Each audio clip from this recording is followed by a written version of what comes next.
এই হচ্ছে 58 gate Jet2 ঘাট দোস্ত। তো ঈদের সময় ঘোরার মজাটাই আলাদা, প্রচুর বিভিন্ন রকমের দৃশ্য, কত রকম ক্যামেরার মধ্যে ক্যাপচার করব। এই দেখুন, এই হচ্ছে জেটু ঘাট, আরও বিভিন্ন রকমের সিনারি আছে, সেগুলো দেখাবো।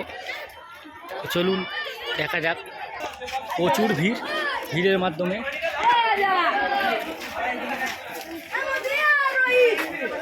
এদিকে ছোটো মতন পার্কে আছে, তো পার্কে আমরা ঢুকে নিই, এত ভিড় টিকিট পাওয়া যাচ্ছে না। তো এইদিকে দেখুন, এটা হচ্ছে জেটু ঘাট।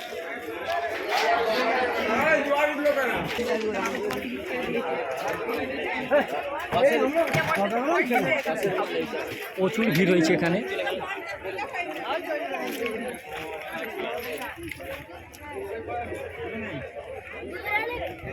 তো আগের বারে ভাঁটা চলে এসছে নদীতে। তো আগের বছর যখন আমরা এসেছিলাম, ঠিক ওই মাঝখানটায় করে, যেখানটায় প্যানা আছে ওইখানটায় করে ভাঁটা ছিল না, ওখানটায় যে ফটো তুলেছিলাম আমরা, পাতো খেলা রয়েছে। এবছরে ভাঁটা চলে এসছে বলে, আর ভাঁটাটা আসার কারণ আছে, আমাদের আসতে দেরি হয়ে গেছে, ওইখানে ভাঁটা চলে এসছে। নাহলে আমাদের ওখানটায় নিচেটায় নেবে, ওই যে প্যানা আছে ওইখানটায়, প্যানাটার কাছে ওখানটায় নেবে আমরা ফটো তুলতে। তো এখন বেশি রিস্ক নেওয়া যাবে না, তাই আপনাদের সিনসিনারির মধ্যে দেখাচ্ছি 58 গেটে। প্রচুর ভিড়, আরও সিনসিনারি আছে, আমি দেখাবো। তো কিছুটা আগে ফটো তুলে নিই, তারপরে দেখাবো।